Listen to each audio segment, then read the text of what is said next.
اس کے ساتھ جڑی ہوئی ہے معیشت. پہلے انصاف آتا ہے پھر خوشحالی آتی ہے. پاکستان یہاں اس لیے نہیں گرا کہ ہمارے پاس وسائل کی کمی ہے یا انصاف کی کمی ہے. آپ کے سامنے ہے جو ہو رہا ہے پاکستان میں کہ نامور ڈاکوؤں کو, جن کے اوپر ہمارے دور میں نہیں پرانے کیسز تھے, اربوں اربوں روپے کے کیسز تھے, ان کو پہلے اوپر سازش کے تحت بٹھایا گیا اور انہوں نے اپنی ساری چوریاں معاف کر لی. مجھے بتائیں دنیا میں مجھے کوئی ایک, اور مجھے اللہ نے موقع دیا کرکٹ کے ذریعے 20-25 سال ساری دنیا میں نے دیکھی ہے, برطانیہ میں کرکٹ کھیلا, ان کا سسٹم دیکھا, ایک مجھے خوشحال معاشرہ بتا دیں جس کو ہم ڈیولپڈ ورلڈ کہتے ہیں, مجھے ایک بتا دیں جدھر طاقتور نے, کسی ایم این اے نے, منسٹر نے, بڑے لوگوں نے چوری کی ہو پبلک کے پیسے کی اور اس کو معافی ملی ہو. ایک مجھے ملک بتا دیں جس کو این آر او دیا ہو انہوں نے. تو ہم تو وہ کر رہے ہیں کہ ہمارے 1500 سال پہلے نبی صلی اللہ علیہ وسلم نے کہہ دیا تھا کہ اگر طاقتور چوری کرے گا اور اسے نہیں پکڑو گے اور صرف کمزور کو جرم میں پکڑو گے تو ملک تباہ ہو جائے گا. آپ کے سامنے اب حالات ہیں. انہوں نے جو ملک, اور آپ اکنامک سروے آف پاکستان دیکھ لیں, جو سب سے تیزی سے ترقی کر رہا تھا اپنی 17 سال کے بعد,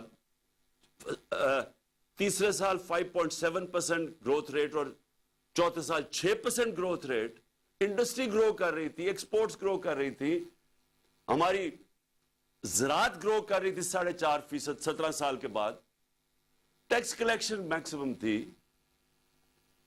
سروسز انڈسٹریز گرو کر رہی تھی. اس کو کیسے ہوا کہ اس کو آج آ کے یہاں پاکستان کھڑا ہو گیا؟ اور یہ اس کی وجہ یہ ہے کہ کبھی بھی ملک میں وہ لوگ جو ایک ملک کے ادارے تباہ کرتے ہیں وہ آج تک کبھی ادارے ٹھیک نہیں کر سکے. جو لوگوں نے معیشت پر 30 سال سے تباہ کر رہے ہیں وہ آج کیسے ٹھیک کرنا تھا انہوں نے؟ یہ کون سا ذہن تھا جس نے پکڑ کے ان کو اوپر بٹھا دیا؟ تو آج اب آگے کا راستہ میں آپ کو بتاتا ہوں. آگے کا راستہ بھی آپ کے ہاتھ میں ہے.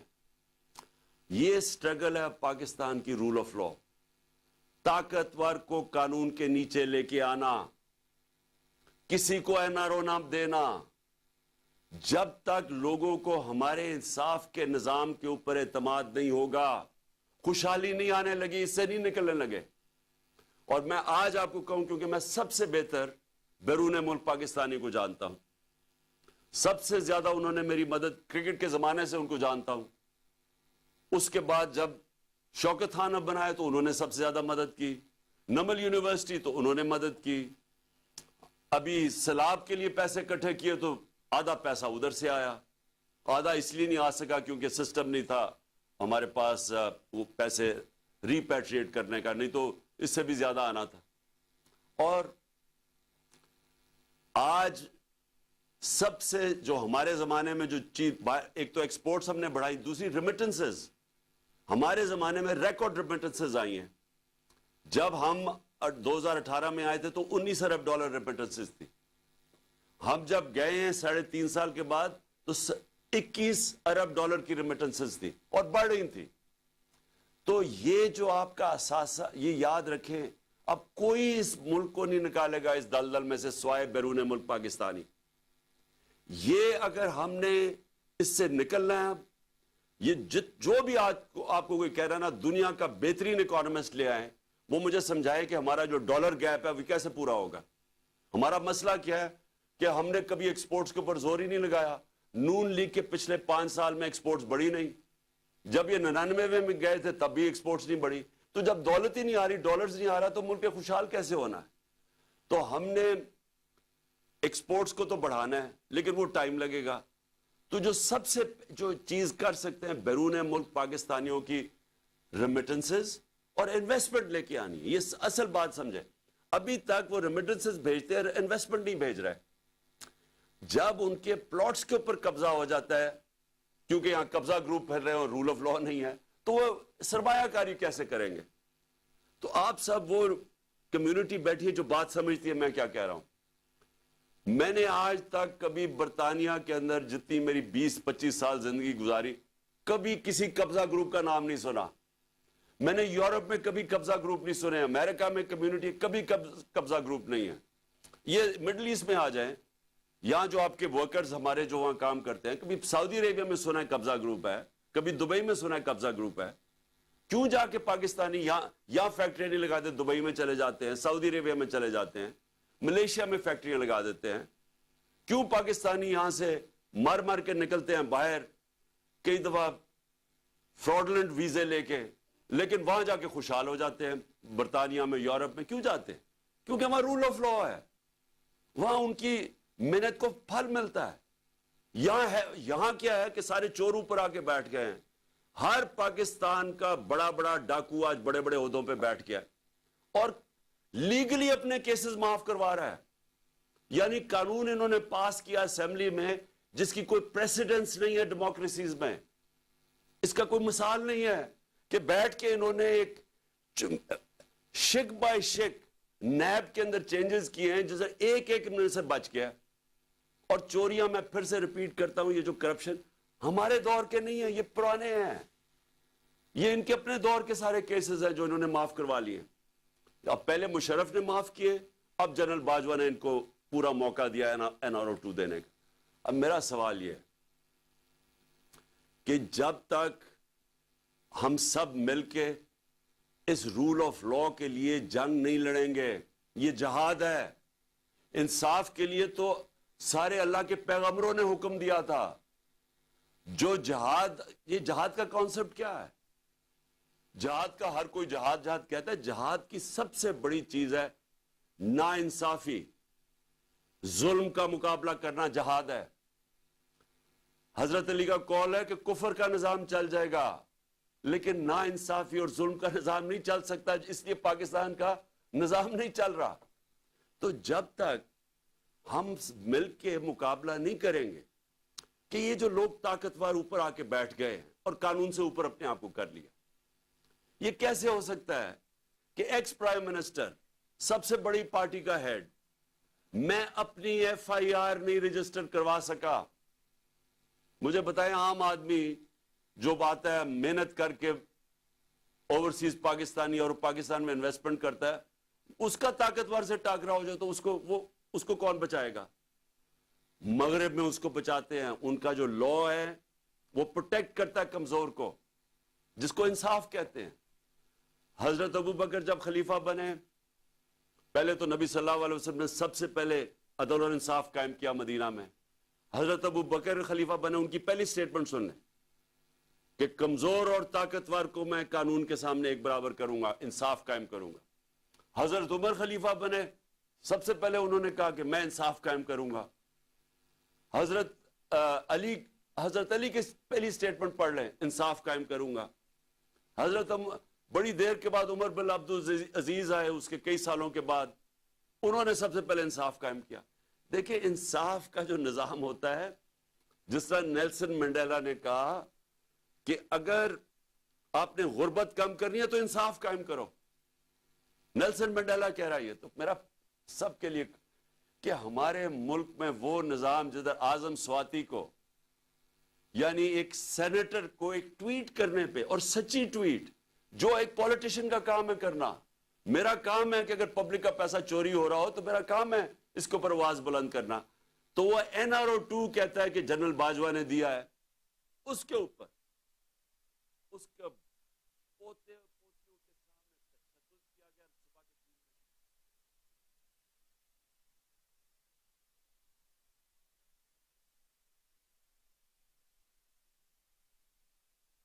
بعد پھر اس کے اوپر 30 کیسز کیے گئے. میں اپنا کیس FIR نہیں رجسٹر کروا سکا, لیکن اس کے اوپر سارے پاکستان میں, کوئٹہ میں, سندھ میں, کوئٹہ کی سردی کے اندر ایک کمبل کے ساتھ اس کو رکھ دیا. یعنی ایک 75 سال کے آدمی سے ایک ٹویٹ کے اوپر یہ ہوا ہے. اس کا مطلب کہ وہ اتنا بڑا فرعون تھا کہ اس ملک میں وہ اتنا قانون سے اوپر تھا کہ آپ ایک اس کی تنقید نہیں کر سکے. ساری مغرب میں پاکستان کی بدنامی ہوئی, سارے اخباروں کے اندر آیا کہ پاکستان کے سینٹ کو اس طرح کیا گیا, کسٹوڈیل ٹارچر کی گئی. اس سے پہلے شہباز گل, پھر یہ جو ارشد شریف سے ہوا. تو یہ تو ہماری لیگل کمیونٹی کی سب سے پہلے ذمہ داری تھی کہ ہم اس کے اوپر سٹینڈ لیں. اور میں آج آپ کو کہہ رہا ہوں کہ یہ اب پاکستان جدھر آ کے کھڑا ہو گیا, اللہ نے ہمیں چیلنج کر دیا, یا تباہ ہو یا اپنی اصلاحات کرو, یا اس ملک میں انصاف کا نظام لے کے آؤ, رول آف لا, نہیں تو بربادی ہے.